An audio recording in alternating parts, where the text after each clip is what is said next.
오늘 사실 저 패스트트랙 관련된 재판이 있어서 재판 받으러 왔습니다.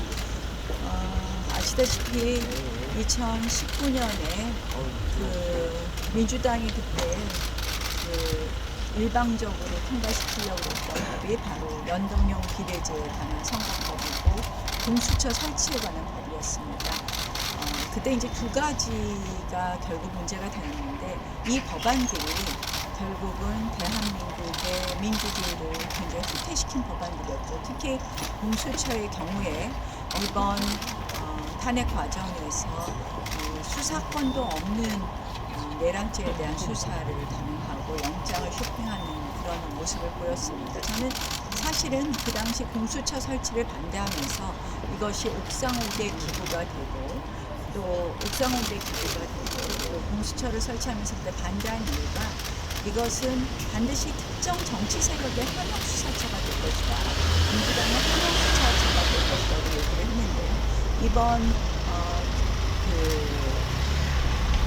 탄핵 국면에서 공수처의 무능, 공수처의 불법성, 그리고 특정 정치 세력의 하명 수사처라는 것이 명백히 드러났습니다. 결국 이러한 모습이 지금 대한민국의 법치에 관한 근본적인 걸 제시했습니다. 그래서 저는 정말 이 공수처는 반드시 폐지해야 된다고 생각합니다.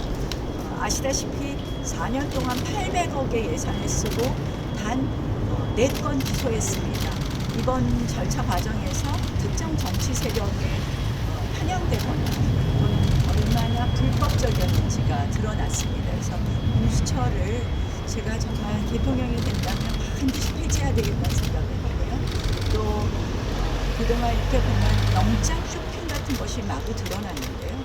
실질적으로 영장 쇼핑은 반드시 또 방지해야 된다고 생각을 합니다. 형사소송법 같은 것을 개정을 해서 이 영장을 어떠한 동일 사건을 동일 법원에 영장을 청구할 수 있도록 이렇게 하는 것을 비롯해서 또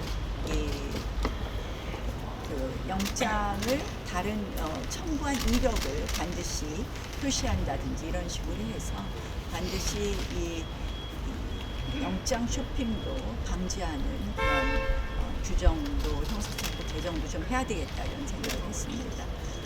또한 최근에 이 이재명 대표의 그 선거법 사건이 굉장히 지연된 것에 대해서 많은 분들이 의아해합니다. 결국 송달을 받지 않거나 재판부를 기피하거나 또는 증인 출석을 고의로 하지 않거나 이런 여러 가지 재판을 사법을 방해하는 행위에 대해서도 우리가 제도를 개선해야 되지 않나 이런 생각을 합니다.